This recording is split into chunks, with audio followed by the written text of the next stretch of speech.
आदिवासी आयुक्तालयाच्या बाहेर आंदोलक आक्रमक झाले। महिनाभरापासून आदिवासी आयुक्तालयाच्या बाहेर आंदोलन सुरू आहे।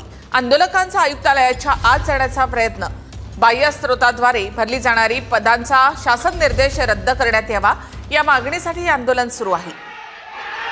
नाशिकमध्ये आदिवासी आयुक्तालयाच्या बाहेर आंदोलक आक्रमक झाले। अचानकपणे हे आंदोलक आयुक्तालयाच्या आत शिरण्याचा प्रयत्न करत होते।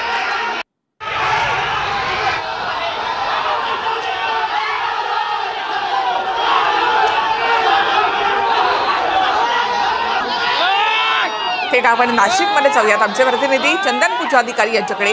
चंदन, आता काय नेमकं सुरू आहे? निखिला, गेल्या 35 दिवसांपासून आदिवासी विभागाचे हे सगळे जे कर्मचारी आहेत ते या ठिकाणी आंदोलन करत होते। आज मात्र या सगळ्या कर्मचाऱ्यांचा बांध जो आहे तो फुटलेला आहे आणि या ठिकाणी आक्रमक पद्धतीने यांनी आंदोलन सुरू केलेलं आहे।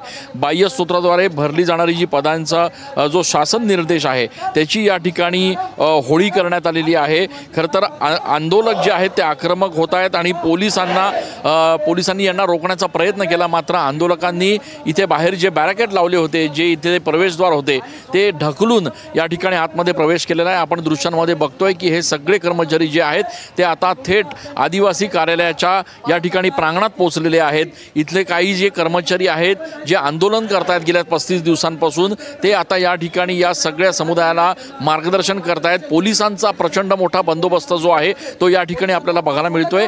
35 दिवसांपासून यांचं आंदोलन सुरू आहे, मात्र आज या ठिकाणी आक्रमक पद्धतीने त्यांनी आंदोलन करत थेट आदिवासी आयुक्तालयाच्या प्रांगणामध्ये या ठिकाणी धडक घेतलेली आहे। आणि त्याच्यामुळे आता जे अधिकारी वरती उपस्थित आहेत त्यांनी तातडीनं आमच्याशी चर्चा करण्यासाठी यावं, त्यांनी तातडीनं या संदर्भातला काय निकाल आहे, निर्णय आहे तो आम्हाला द्यावा, अन्यथा हे आंदोलन आणखी तीव्र स्वरूपाचं होईल अशा पद्धतीचा एक इशारा या ठिकाणी दिला जातोय। पोलिसांचा देखील प्रचंड बंदोबस्त या ठिकाणी आपल्याला बघायला मिळतोय। निखिला, धन्यवाद।